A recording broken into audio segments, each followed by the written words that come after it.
ಶ್ರೀ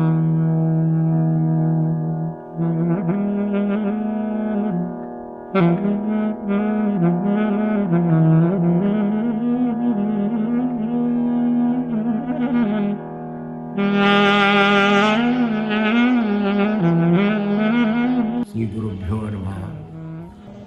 ಈಗ ಧಾರವಾಡ ದೇಸಾಯಿಗಲ್ಲಿ ವಿಠ್ಠಲ ಮಂದಿರದ ದೇವಸ್ಥಾನದ ವಿಠ್ಠಲ ದೇವರ ಸಾನ್ನಿಧ್ಯದಲ್ಲಿ ಕುಳಿತಿದ್ದೇನೆ. ನಮ್ಮ ಈ ಸತ್ಯ ಪ್ರಮೋದ ಹರಿದಾಸ ಸಾಹಿತ್ಯ ಪ್ರತಿಷ್ಠಾನ 4/5/2009 ಇಸ್ವಿಯಲ್ಲಿ ನಮ್ಮ ಗುರುಗಳಾದ ಉತ್ತರಾದಿ ಮಠಾಧೀಶರಾದ ಸತ್ಯಾತ್ಮತೀರ್ಥ ಶ್ರೀಪಾದಂಗಳವರು ಕರ್ನಾಟಕ ವಿದ್ಯಾವರ್ಧ ಸಂಘದ ಆಲೂರು ವೆಂಕಟರಾವ್ ವೇದಿಕೆಯ ಮೇಲೆ ಈ ಸತ್ಯಪ್ರಮೋದ ಪ್ರತಿಷ್ಠಾನವನ್ನು ಉದ್ಘಾಟನೆ ಮಾಡಿಕೊಡುವುದಲ್ಲದೆ ಸತ್ಯಪ್ರಮೋದ ಹರಿದಾಸ ಪ್ರತಿಷ್ಠಾನದ ದತ್ತಿ ಕಾರ್ಯಕ್ರಮ ಸಹಿತ ಈ ವಿದ್ಯಾವರ್ಧ ಸಂಘದ ಕರ್ಮಭೂಮಿಯಲ್ಲಿ ಉದ್ಘಾಟನೆಯಾಯಿತು. 15 ವರ್ಷಗಳಿಂದ ನಮ್ಮ ಈ ಸತ್ಯಪ್ರಮೋದ ಹರಿದಾಸ ಸಾಹಿತ್ಯ ಪ್ರತಿಷ್ಠಾನ ದಾಸ ಸಾಹಿತ್ಯದ ಚಿಂತನ ಮಂಥನ ಕಾರ್ಯಕ್ರಮಗಳನ್ನು ಹಮ್ಮಿಕೊಂಡು ಬಂದಿದೆ. ಈ ಕಾರ್ಯಕ್ರಮ ಯಶಸ್ವಿ ಕಾರಣಕ್ಕಾಗಿ ಕರ್ನಾಟಕ ವಿದ್ಯಾವರ್ಧ ಸಿಬ್ಬಂದಿ ವರ್ಗ, ಮುಖ್ಯವಾಗಿ ಶ್ರೀ ದಿವಂಗತ ಡಾಕ್ಟರ್ ಪಾಟೀಲ್ ಪುಟ್ಟಪ್ಪ ಅವರ ಒಂದು ವಿಶೇಷ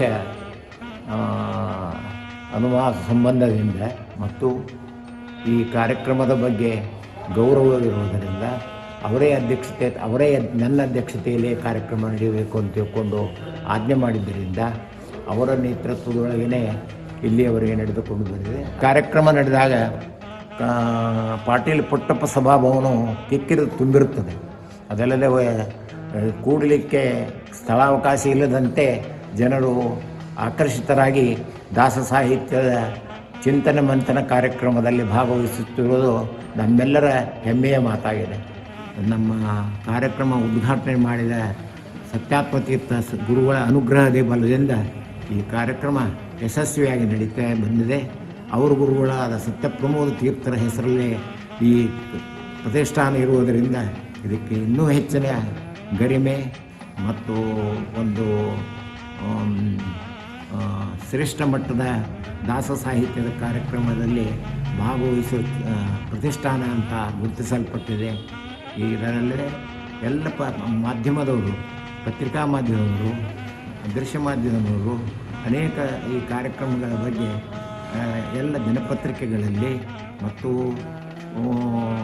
ವಾರಪತ್ರಿಕೆಗಳಲ್ಲಿ ಈ ಕಾರ್ಯಕ್ರಮದ ಬಗ್ಗೆ ನಮ್ಮ ಕಾರ್ಯಕ್ರಮ ಪೂರ್ವಭಾವಿಯಾಗಿ ಕಾರ್ಯಕ್ರಮದ ನಂತರ ಕೂಡ ಪತ್ರಿಕಾ ವರದಿಗಳನ್ನು ಕೊಟ್ಟು ನಮಗೆ ಸಹಾಯ ಮಾಡ್ತಾ ಇದ್ದಾರೆ.